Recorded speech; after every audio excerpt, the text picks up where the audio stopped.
شهر شعبان الذي يليه شهر رمضان اللي يظهر المسلمون بالاجتماع পবিত্র কাবা শরীফের খতিব শেখ আব্দুর রহমান সুদাইসের শ্রদ্ধেয় শিক্ষক ডক্টর শেখ মোহাম্মদ বিন আহমদ সালে আস সালে উদ্বোধন করলেন নর্থ ইস্ট ইংল্যান্ডের অন্যতম প্রধান মসজিদ এবং ইসলামিক সেন্টার নিউক্যাসল সেন্ট্রাল মস্ক মসজিদে তাওহীদের ফেজ 1 এর কাজ। التي قال الله عنها وشاهد ومشهود. This mosque has come a long way. This site was bought, now ready to start building the first phase. It's going to be a state-of-the-art building. This is going to be a brilliant center for everyone. নিউক্যাসলের মুসলমান এবং নতুন প্রজন্মকে দ্বীনি সেবা প্রদানের পাশাপাশি অত্যাধুনিক একটি মসজিদ কমপ্লেক্স নির্মাণের পরিকল্পনা নিয়ে 2003 সালে সিটি সেন্টারের খুব কাছেই বিশাল জায়গা কিনে নিয়ে যাত্রা শুরু করে মসজিদটি। ভাষা, বর্ণ কিংবা ভৌগোলিক ভেদাভেদ ভুলে সকল মুসলমানদেরকে শুধুমাত্র ইসলামী ভ্রাতৃত্ববোধে দৃঢ়ভাবে পরস্পরের সাথে সম্পৃক্ত করেছে এই মসজিদ।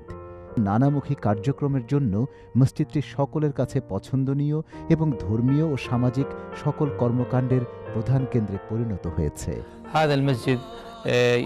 يتضمن كثير من الأقليات المسلمة من آسيا ومن أفريقيا ومن أوروبا ومن الجاليات العربية المتواجدة في المدينة. والتين والزيتون وطور سينين وهذا البلد الأمين.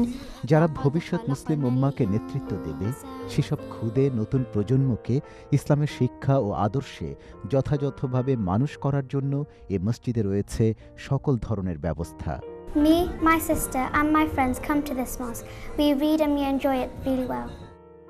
শুধু শিক্ষাই নয়, বরং নানা ধরনের সামাজিক কর্মকাণ্ডের মাধ্যমেও মুসলিম প্রজন্মকে যোগ্য নাগরিক হিসেবে গড়ে তোলা হচ্ছে এই মসজিদে। Many youngsters come to this masjid, as I do. This masjid teaches you how to read the Quran, teaches you the Sunnah, how to implement it, teaches you how to tackle antisocial behavior, drug use. অনেক নন-মুসলিম মুসলমান হয় এই মসজিদে। এত সুন্দর একটা প্রতিষ্ঠান আমরা নর্থ ইস্টের মধ্যে খুব বড়। Alhamdulillah, I'm Abdullah Reddy. I was Ramesh Reddy before, and Allah Ta'ala has guided me to Islam. There are many brothers and sisters in the Newcastle who have accepted Islam, and this mosque, the Newcastle Central Mosque, has helped each one of us to become good Muslims. বর্তমানে সকল ধরনের কার্যক্রম অস্থায়ী পৌটা কেবিনের মধ্যে অত্যন্ত কষ্টে পরিচালিত হচ্ছে। জুমার জামাতে মুসল্লিদের জায়গা হয় না, শিশু কিশোর ও মহিলাদের জন্য নেই কোনো সুব্যবস্থা। এই মসজিদকে অতি সহজেই যাতে আমরা একটি ইনস্টিটিউট পর্যায়ে পৌঁছাতে পারি এবং এর সকল উদ্দেশ্য সফল করতে পারি, এজন্য আপনাদের সকলের সহযোগিতা, আন্তরিকতা এবং সহমর্মিতা কামনা করছি। মূল সড়কের পাশে বিশাল যে জায়গাটি দেখছেন, এখানে প্রতিষ্ঠিত হবে নিউক্যাসল সেন্ট্রাল মস্কের নতুন পারপাস বিল্ড ভবন।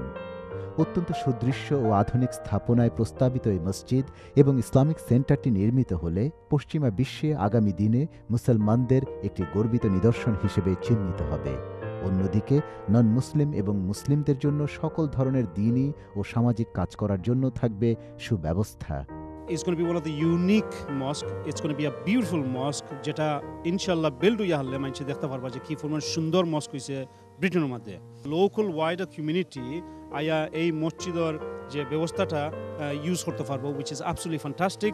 নতুন প্রস্তাবিত এই মসজিদে থাকবে চমৎকার ও সুদৃশ্য অজুখানা, নামাজের জন্য বিশাল হল, মহিলাদের নামাজ, দ্বীনি তালিম ও সামাজিক কার্যক্রমের জন্য থাকবে আলাদা ব্যবস্থা, আধুনিক ক্লাসরুম, প্রসিদ্ধ লাইব্রেরি, মাল্টিপারপাস হল, নারী ও পুরুষদের জন্য পৃথক ফিটনেস ও হেলথ সেন্টার এবং দাওয়া সেন্টার।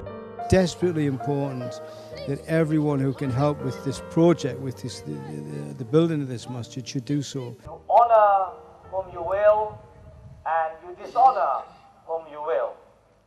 বিশাল সুদৃশ্য এবং অতি প্রয়োজনীয় সেন্টারটি নির্মাণের জন্য প্রয়োজন 8 মিলিয়ন পাউন্ড।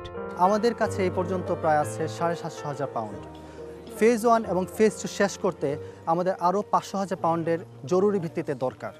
তো আপনারা যদি 500,000 পাউন্ড দান করেন, ইনশাআল্লাহ আমাদের ফেজ 1 ডিগিং এবং ফেজ 2 স্ট্রাকচার বোথ আমরা শেষ করতে পারবো। আসুন ইউরোপে আবার ইসলামের আলো ছড়িয়ে দিতে নিউক্যাসল সেন্ট্রাল মস্ক মসজিদে তাওহীদের মতো সুন্দর একটি উদ্যোগকে সফল করতে আরও বেশি দানের হাত প্রসারিত করে এগিয়ে আসি। Charity will save you on the day of judgment. Charity will keep the ghazab of Allah subhanahu wa ta'ala away from you. Charity will bring barakah in your life. Charity will prolong your age. Charity will bring the blessings of Allah in this dunya and akhirah. And how much charity we are talking about? We are not talking about big charity. We are just talking, as the Prophet sallallahu alaihi wasallam said, walau bi shaqqi tamar, a piece of date. So as much as you can give for the sake of Allah, and you will find the barakah in this dunya and akhirah.